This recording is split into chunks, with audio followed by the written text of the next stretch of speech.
Deuxième partie de notre émission, notre rendez-vous politique, dont le numéro de ce jour est consacré à la réflexion sur le déficit en matière de recherche scientifique et sur le continent. Nous avons la chance d'avoir deux médecins avec nous sur ce plateau et un grand analyse, un grand politologue, puisque tout a une dimension politique. Cher docteur, en 2020, vous l'avez évoqué dans la première partie de notre émission, nous avons été secoués par le Covid. Est-ce que 6 ans après, si la même pandémie aujourd'hui survient, est-ce que nous sommes préparés pour y faire face? Bonne question, nous ne sommes pas prêts du tout. Et pourtant, j'aurais aimé que la pandémie, s'il y en a, que sa solution soit à Dakar, à Yaoundé ou à Kinshasa. C'est possible. Donc on va vivre encore dedans. Mais pour l'instant, on n'est pas encore dedans. Vous voyez, c'est tellement paradoxal. Quand on prend la RDC, la biodiversité est tellement importante. Ils ont la plus grande forêt de quinquina, d'où on extrait la quinine, mais où ils achètent la quinine. La Zambie produit énormément de la pervenche de Madagascar, où de laquelle on extrait les antimitotiques, c'est-à-dire les médicaments contre le cancer. C'est là. C'est de là que ça vient. Mais pourtant, on n'en a pas. On est obligé d'aller acheter ailleurs. Je dois préciser, docteur, que et vous avez raison de dire vous auriez aimé que la solution soit Dakar. Il faut saluer les chercheurs sénégalais parce qu'effectivement, dans des laboratoires au Sénégal, ils font quand même un travail. Ils n'ont pas, enfin, malgré les moyens réduits, il y a des chercheurs sénégalais. Docteur Raoul, vous l'avez cité dans la première partie de notre émission. Il est en partenariat avec des laboratoires sénégalais pour poursuivre la recherche sur ce plan-là. Pareil en Afrique du Sud, etc. Sauf qu'on parle d'un continent où il y a 54 pays et il faut avancer. Alors, excusez-moi, si on quitte le domaine médical pour la vie tout court, le professeur l'a dit, nous consommons tout, nous importons tout. Docteur, qui contrôle dans nos ports la qualité des produits qui nous viennent de Chine, et des autres parties, je n'ai rien contre les Chinois, mais qui contrôle ce qu'ils nous envoient à mettre dans nos ventres? C'est l'exportateur, c'est ce que je veux dire. Parce que quand la Chine envoie, c'est elle qui fait rentrer, qui paye les douaniers à l'accueil, et puis ça rentre. On n'a aucun contrôle. On ne peut même pas contrôler la qualité des médicaments qu'on prend par la bouche. Donc, ce n'est pas les poulets congelés qui viennent d'Europe et qui tuent l'éleveur local qu'on ne peut pas contrôler ça. Même les friperies, ça vient par ballot dans nos marchés. Et c'est ça qu'on prend, on porte. Et on nous dit parfois conseiller que c'est moins cher. C'est vrai que c'est moins cher, mais on tue le riz local. On a des prairies, on a des jeunes, mais on consomme du riz thaïlandais. Mais c'est grave. Et les populations sont là, et elles auraient pu produire, mais on ne le fait pas. Parce qu'il n'y a pas Et ça rejoint ce qu'on a dit tout à l'heure, la recherche n'avance pas, on n'investit pas dans la recherche, on laisse les gens se débrouiller, on nous dit consommer moins cher, c'est consommer malin, c'est consommer écologique. Mais quand on consomme malin, là, la facture est faite ailleurs. Hein. Elle n'est pas, la facture est faite ailleurs. Et celui qui paye, c'est mon ami, le tisserand, qui va fermer. Et c'est les jeunes qui n'auront pas de boulot parce qu'il n'y a pas d'usine. Donc, on est dans une situation où on s'est laissé avoir. Même quand le gars vient pour financer une recherche ou quelque chose, c'est parce que c'est lui qui va prendre toutes les retombées. Donc, on nous envoie des choses, on prend, on consomme, on est tout content, alors que dans les faits, c'est ce qui nous tue. Claude Wilfrid et Kanga. Samedi matin, je suis panafricaniste. Je vais marcher contre le néocolonialiste, contre l'impérialiste. Et le soir, je me sens mal, je vais à la pharmacie. J'achète un médicament que l'impérialiste a envoyé dans ma pharmacie. Où est la cohérence? Où est la souveraineté? Il est évident que la souveraineté doit être plus que orale. Sinon, on est dans ce que Thomas Sankara expliquait quand il disait les grains de riz, de maïs, ce que vous avez dans votre assiette, c'est l'impérialisme. Il est compliqué de parler fort à quelqu'un dont on dépend. Celui qui produit ce que nous consommons peut imposer ses règles. Et c'est d'ailleurs ce sur quoi les grandes puissances misent souvent pour faire exécuter leurs desiderata. On a un cas avec la Russie, par exemple, suite à la crise ukrainienne depuis 2014 et l'annexion de la Crimée.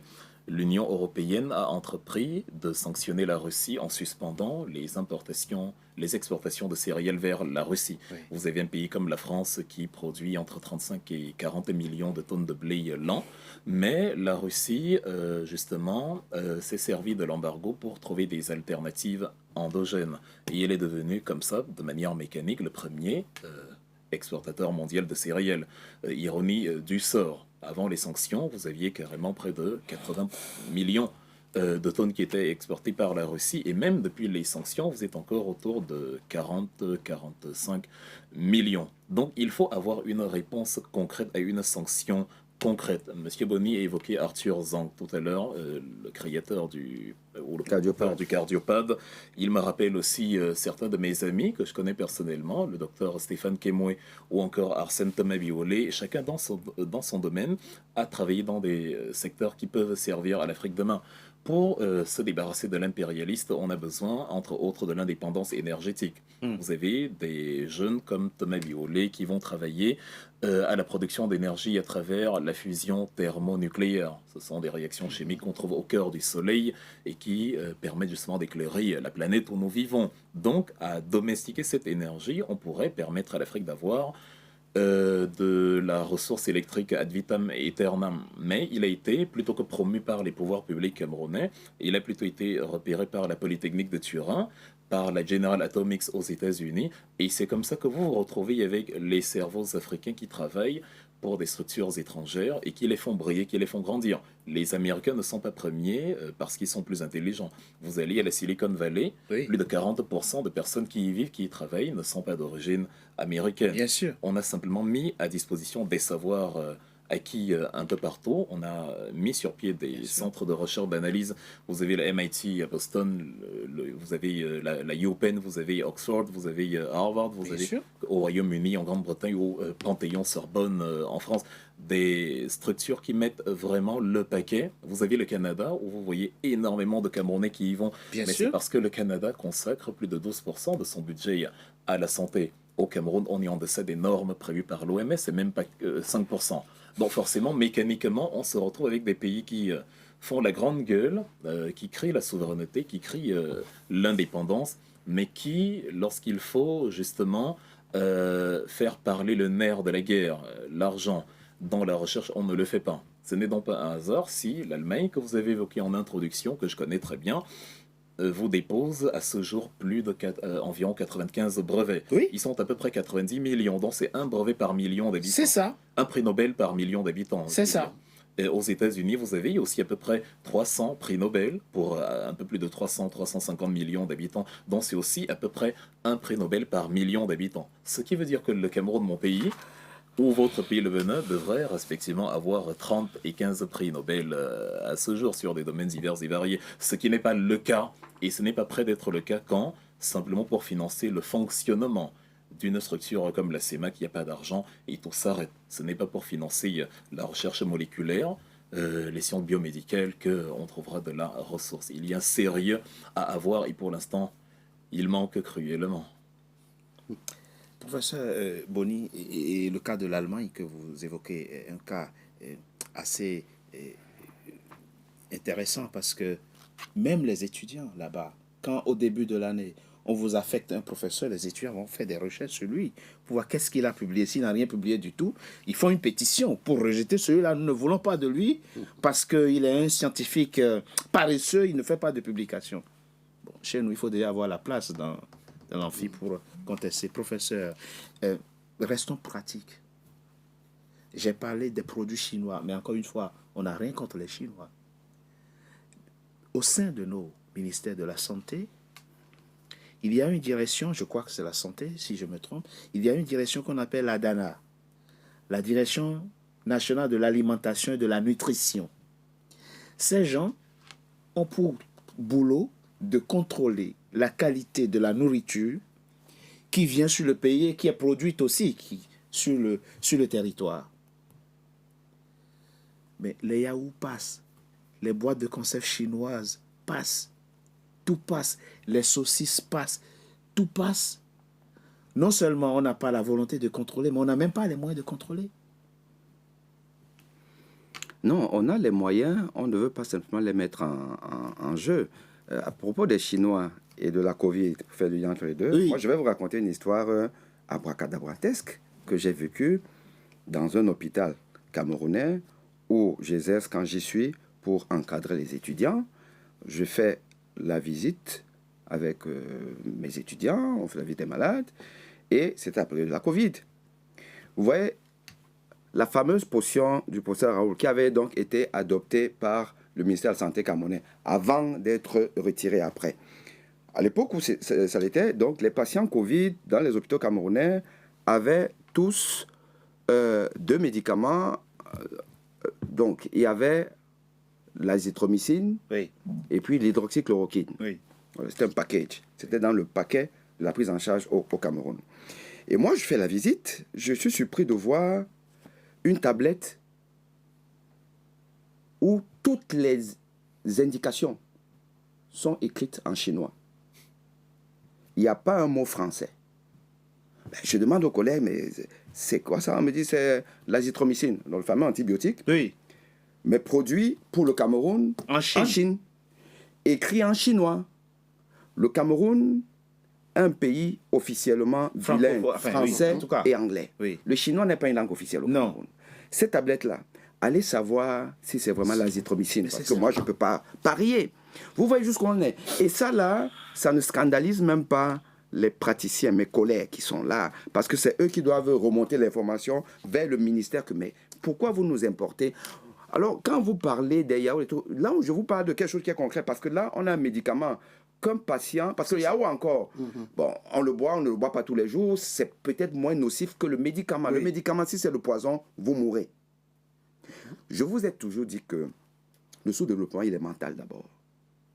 Et ce n'est pas simplement une histoire des hommes politiques, c'est les acteurs même, c'est nous. Bon, pour l'azithromycine. Dernier chiffre que je vous donne à propos de la recherche. Vous savez qu'en 1981, à Abuja, il y a eu les accords d'Abuja, où les chefs d'État africains se sont engagés à consacrer 15% de leur budget pour la santé. C'est vrai. Et 5% pour la recherche, dans ce budget de la santé, 5% pour la recherche. Est-ce que vous savez que les meilleurs élèves en Afrique tournent autour de 7% pour la santé? Le Cameroun est à 4,4%. Et pour la recherche, nous sommes timidement à 0,5%. Au lieu de 15%. Au lieu de 5%. 5%, Et c'est pardon. beaucoup la différence. Vous savez qu'en termes de Mais oui, bien milliards, sûr. c'est énorme. Alors, avec 0,5%, et quand je dis ça pour beaucoup de pays, parce qu'il y en a qui sont même hors radar, c'est-à-dire que quand vous partez dans les moteurs de recherche, vous tapez, le Cameroun, par exemple, n'est même pas listé. C'est-à-dire qu'on est, on est hors radar. Alors, avec ça, vous n'allez même pas produire une bûchette d'allumettes. C'est ça la réalité. Au fond, le but de l'émission, ce n'est pas de critiquer. Simplement, c'est juste de susciter la réflexion. Pourquoi on ne fait rien? Parce que si on ne fait rien, à un moment donné, ça n'a plus de sens de célébrer, je sais pas moi, chaque année, fête nationale de l'indépendance. Ça n'a aucun sens de faire. Au moins, prenons l'argent qu'on dépense ces jours-là pour aller faire quelque chose d'utile. Ça n'a plus aucun sens. Comment on fait? Aujourd'hui, professeur Youmou Sayave, une petite anecdote très rapidement. Alors ça va prendre. Une Africaine décide d'ouvrir, en France, elle est de la diaspora, un restaurant africain. Et elle veut y importer, faire venir de l'Afrique, une boisson spécifique. Mais fabriquée en Afrique, pas des Africains, mais pas une marque européenne. Donc elle veut faire profiter à ses compatriotes ici des boissons, cette boisson-là, comme chacun en a dans son pays. Et une fois que le conteneur est arrivé ici, la douane bloque, on fait des analyses, on dit non, c'est impropre à la consommation. Ça ne peut pas entrer sur le territoire français. Wow. Et pourtant, tous les jours, tous les soirs, les Africains consomment ça. La douane dit comment? C'est pas les Africains qui ont fabriqué. On dit non, conformément aux normes européennes, ça là, c'est impropre à la consommation. Et pourtant, sur le continent, il y a des gens dont le travail est de contrôler la qualité de ces produits que nous introduisons dans nos ventres. Comment voulons-nous continuer? À quoi ça sert d'être 2,5 milliards en 2050 si c'est pour mourir à petit feu? Si c'est pour être malade? Qu'est-ce qu'il faut faire? Professeur, vous êtes des gens, écoutez, dites-nous ce qu'il faut faire. C'est un problème important et extrêmement grave. C'est-à-dire, vous parlez de ce qu'on consomme, les engrais qu'on donne à nos agriculteurs sont interdits d'utilisation ici. Bien sûr. Celui qui vous le vend, il sait que c'est interdit d'utilisation chez lui. Dans son pays. Mais il l'amène et on applaudit et on prend. Et c'est même celui qui devait contrôler, qui prend, qui distribue. Donc, on est dans une situation, c'est à tous les niveaux. Ce qu'il faut faire, s'il vous plaît, c'est que nous-mêmes, en tant qu'Africains, on doit établir nos propres normes, nos propres règles. La recherche dont on parle, pourquoi ça ne marche pas? On va vous dire, non, ça ne marche pas parce qu'il n'y a pas de preuves. Mais pourquoi il n'y a pas de preuves? Parce qu'il n'y a pas de recherche. Oui. Et pourquoi il n'y a pas de recherche? Parce qu'il n'y a pas de financement. Pourquoi il n'y a pas de financement? Parce qu'il n'y a aucune reconnaissance administrative du produit. Mais pourquoi il n'y a pas de reconnaissance? Parce qu'il n'y a pas de preuves. Donc, on tourne en rond. On tourne en rond dans ce système-là. Et c'est ce système, il faut le faire exploser. Regardez, tout simplement. La preuve dont ils demandent, c'est quoi? C'est qu'ils ont établi des règles ici. Oui. Ou pour des faire standards. La preuve, il faut que dans les mêmes conditions, dans les mêmes ceci, qu'on puisse obtenir exactement le même résultat avec ceci, cela. Donc, ça crée des analyses énormes qu'il faut faire. Nous, en Afrique, si on veut faire ça, ça coûte cher. Et les États ne veulent pas mettre cet argent-là dans cette recherche. En même temps, on sait que nos populations, 80% d'entre elles, quand elles sont malades, elles vont prendre des plantes, par exemple. Oui. Avant de venir voir le médecin. Se traitent par des plantes. Il y a des produits qui ont été consommés par plusieurs dizaines de millions de personnes pendant des années et des années. Et qui disent toujours qu'ils se sentent bien. Est-ce que nous, à notre niveau, on ne pourrait pas utiliser ça comme une sorte de preuve locale? Bien sûr. Et commencer à mettre nos normes. D'essais cliniques, entre guillemets. Et à partir de là, dès qu'il y a cette preuve qu'on accepte, que l'État accepte que ce produit-là soit suivi et prescrit par les médecins qui vont le suivre et qu'il soit, par exemple, en pharmacie. À partir de ce moment, et que l'agriculteur ou le villageois qui a trouvé cette potion, qu'on mette son nom comme étant le responsable. Et après, on aura de l'argent pour faire l'analyse jusqu'au bout et arriver peut-être à extraire la molécule et le principe actif qu'il faut pour pouvoir l'utiliser. Donc, il nous faut des règles d'abord à nous-mêmes pour accepter. Regardez les Chinois, les Japonais, les Indiens. Au Japon, tous les médecins ils peuvent prescrire des médicaments normaux ou traditionnels. Oui, c'est vrai. En Chine, ils font les deux. Ils font les deux. En Chine, c'est pareil. Vous avez des populations qui n'ont jamais avalé un médicament normal. Et ce sont des populations qui, à tout moment, peuvent arrêter la consommation des médicaments modernes. Et ils soignent leur population complètement. Mais ces médicaments, on ne peut pas les exporter parce qu'il n'y a pas eu, justement, cette étude de preuve dont on parle. Mais ils font leurs preuves chez eux. Absolument. Et donc, ils ont défini leurs preuves et ils les utilisent. Pourquoi on ne ferait pas la même chose? Les solutions, il y en a sans doute. Mais je propose qu'on marque une coup de pause. On se retrouve dans quelques instants pour la troisième et dernière partie de notre émission et pour évoquer d'autres solutions. NCA, désormais sur Free. Après son intégration au bouquet Canal+ Afrique, Canal 9 et Canal 573, NCA poursuit son développement et vient d'intégrer le célèbre bouquet Free TV, Canal 426. La chaîne panafricaine renforce ainsi son ancrage aussi bien en Afrique que hors d'Afrique. Le développement de NCA, c'est vous, nos téléspectateurs à travers le monde. NCA, la chaîne panafricaine de référence.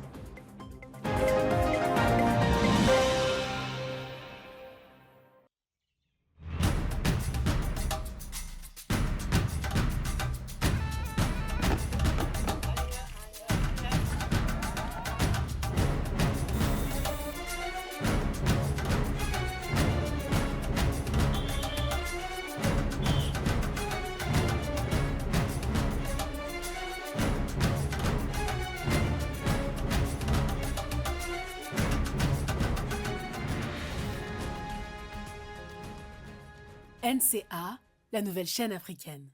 NCA, the New African Channel.